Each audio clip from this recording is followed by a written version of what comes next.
Untuk tugas besarnya nanti menggunakan tugas yang seperti biasa, seperti itu. Jadi tidak ada tugas besar, kemudian nanti ada tugas yang sifatnya nanti akan diberikan di akhir mendekati UAS-nya, seperti itu.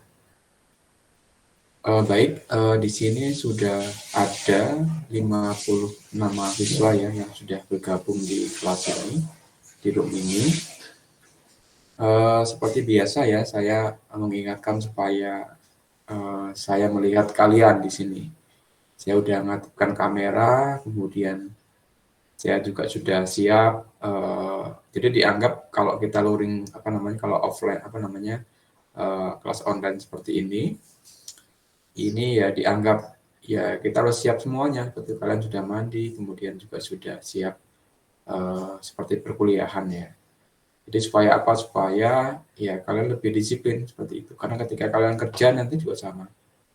Jam itu harus siap, kemudian sudah siap semuanya. Nah, begitu juga ya dengan perkuliahan harus sama seperti itu.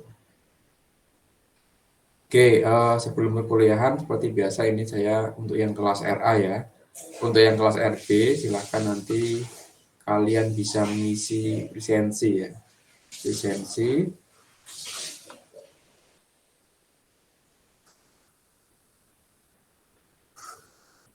Lisensinya di sini. Untuk yang kelas RB silahkan diisi lisensinya.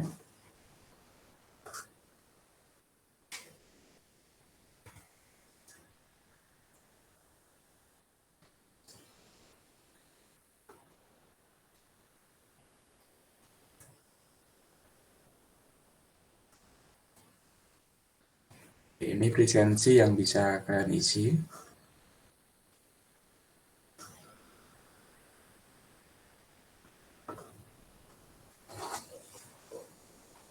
Oke, untuk yang kelas RA nanti kalian bisa mengisi lewat ini ya, Google Form. Kemudian yang kelas RB, kalian bisa menggunakan dua-duanya. QR Code, kemudian juga dengan Google Form.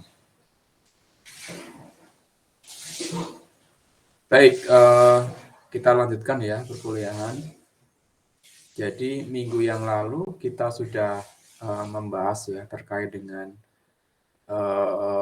PHP ya. PHP ada yang masih ingat? PHP ini panjangannya apa? Yang masih ingat? PHP itu apa? Kelas RA mungkin, yang RA ini. Karena sudah sering menggunakan, kemudian sudah mahir tapi nggak tahu maknanya apa. Apa PHP?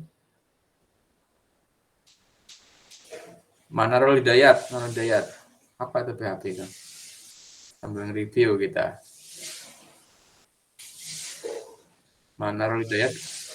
Ya, Pak. Ya. Hypertext preprocessor, Pak. Ya, hypertext preprocessor ya. Jadi minggu lalu kita sudah membahas terkait dengan PHP sampai dengan fungsi ya, fungsi di dalam PHP. Jadi kalau di PHP ini mendukung nggak untuk konsep pemrograman berorientasi objek? Mendukung nggak? Bisa nggak kita membuat kelas sama objek, bisa nggak di PHP? Dari minggu yang lalu. Ayu Febira Gersi. Iya, Pak. Kalau di PHP mendukung OOP nggak? Setahu saya mendukung, Pak. Mendukung. Jadi bisa dibuat kelas sama objek ya di sini ya. Oke, minggu yang lalu kan sudah disinggung juga terkait dengan bagaimana ya pendekatannya di dalam penulisan kode PHP. Kita bisa pisah-pisah dalam bentuk kelas-kelas ataupun di kelas itu nanti kita bisa kita panggil ya dengan menggunakan include, kemudian nanti juga lebih lebih memudahkan kita kalau misalkan kita buat dalam suatu kelas, kemudian tinggal kita panggil aja objeknya seperti itu. Nah, itu sambil review di minggu yang lalu. Baik, kelihatannya di sini sudah semuanya hampir hadir ya, 72 mahasiswa. Oke, kita lanjutkan. Jadi, yang akan kita bahas yang di pertemuan di minggu yang ke-12, ini kita akan membahas terkait dengan array. Array ini ya hampir sama ya dengan kalau kalian belajar C++, biasanya juga sama konsepnya array.